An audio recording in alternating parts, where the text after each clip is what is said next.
Getting your scope right is hugely important. I read some research once that is so true to my experience. Humans are really, really bad at predicting how quickly they're going to do something. We usually think that something's going to take half the amount of time it actually takes. Yeah, we're like, I'm going to put in a 10% buffer, and it's like, no, just learn that things take longer than you think they will take. They do. And the great thing about Agile is there's this whole backlog of work. So if you get it done faster, hooray, you literally just pick up another card and you do extra.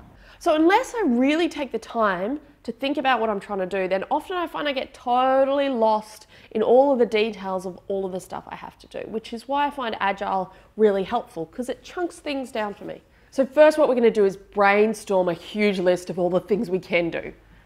Right, then we're going to get a bit practical and chunk that into projects that we will do. Then what we're going to do is describe those projects, those tasks, as story cards, things that we can build. Finally, what we're going to do is we're going to take all of those tasks and compare them in terms of how much work they are. We call that t-shirt sizing.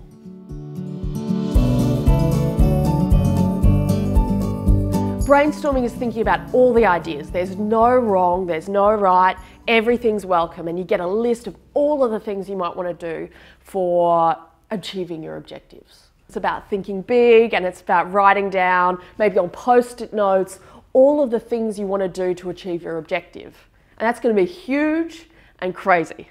We need to be able to chunk that down into projects that we can manage and control.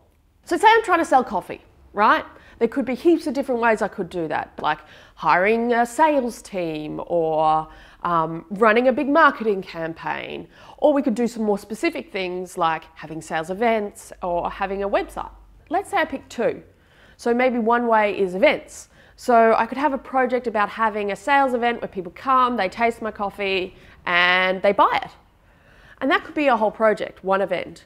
So then I might have a project about building a website or a web page where you can actually buy the coffee. Start really small and start really clearly defined.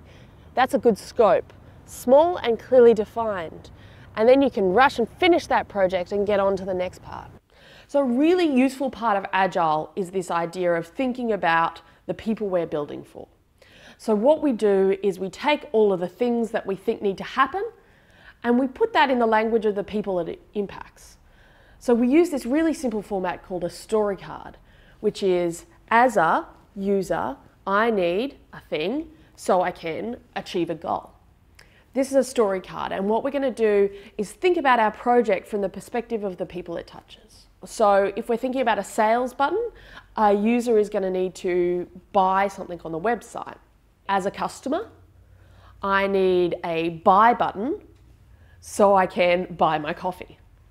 And we're going to take our whole project and explain it in this language, in the language of the customer. So the great thing about this is we're thinking about our customers first. They don't actually care what we do or how we get there. They just care that we help them. So within our project, there's going to be some tasks that are really, really big and heaps of work, and some that are smaller. What's really helpful is to get a sense of the relative sizes of these different tasks. We use a process called t-shirt sizing for this. So t-shirt sizing is really helpful because we're actually better as human beings at thinking about the relative size of things as opposed to the absolute size. So for example, I couldn't tell you how much a Big Mac weighs. I couldn't tell you how much a cheeseburger weighs, but I could tell you that a cheeseburger is about half a Big Mac. That's how we do our tasks, is we think about this task is about 3 times bigger than that task. And then what we'll do once we start to do our tasks is work out how fast we are, how long this takes. So the time you should take to scope your project is enough time to make sure that everyone is really clear on what you're trying to achieve. It could be really fast, or it could really involve some kind of deep conversation.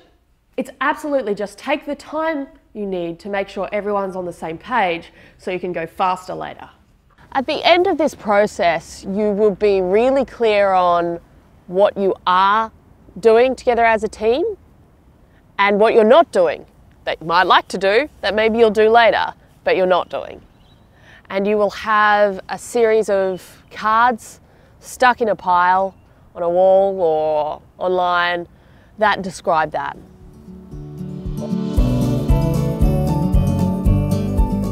You don't have unlimited time, so you've got to be really brutal with your time. You have to know that you're working on something important, and you can't just think you're working on something important because you guess that it would be important. You have to be constantly validating that and testing that and getting feedback. So I remember when I was at St Martin's Youth Arts Centre, I did this big strategic planning process with the board and the team. So we put a lot of effort into this 5-year plan.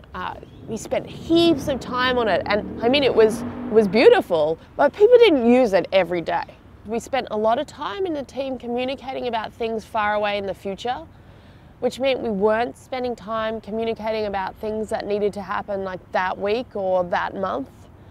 And then when the team members changed and progressed, yeah, people might read the strategic plan, but what's written down is not what is important. It's the conversations and the actions that are really important. So I just think it was a waste of time because it was too high level to be actionable and too fixed to help you constantly improve. I mean, in the end for us, it wasn't a waste of time because it got us lots of money. But you can always get more money with less work. Part of the reason we did such a fancy strategic plan was to convince funders that we were worth investing in. I probably could have just had more conversations with those funders and got even more money. That probably would have been more effective.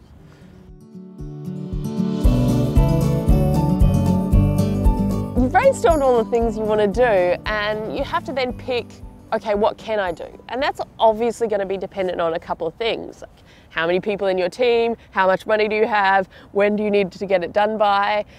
There's this term called scope creep, where usually people want to throw more things into your project. And I want my CRM to also be able to do all of my marketing, and I want it to do all of my e-commerce. And it's like, okay, cool, it can do that, but like not within the same time you just had for us to build the basic functionality. And I remember I was working in local government, and I was working in the arts and culture team, who were in the same team as the sport and recreation team.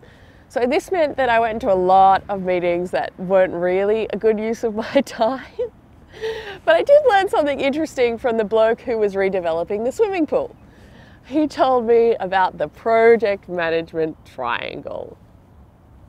And he said in every project there are 3 things that have a relationship, and if you change one, you have to change the others.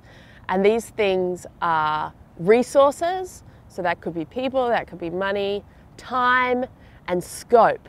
And what is scope? It's what are you doing and how much of it. That's the sneaky thing about scope creep, is that like people are like, oh, it'd be cool if we could just add this little thing in there, and you're like, yeah, it would be cool. But then all these little things get you off track from actually making progress on what you agreed you're going to do. So the thing about scope creep is if something's going to come into the scope, then something else has to change, right? So that could be, usually in Agile, we take something else out of the scope. All right, so if you want me to build a page about the history of your company, then we're going to have to take out the page about which page do you want to take out, right? You just ask them. If you want me to do this, what do you want me to not do? That's how you fight scope creep. But if you can't fight scope creep, if you turn out you learn that this new thing is really needed, well then you're just going to have to acknowledge that you're going to either need more resources or you're going to need more time.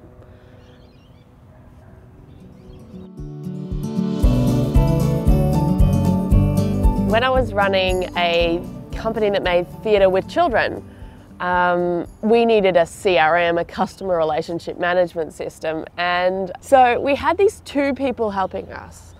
And I remember being really unclear on what I actually needed. I knew I needed a CRM. I knew I needed to be able to manage my customer and member data better.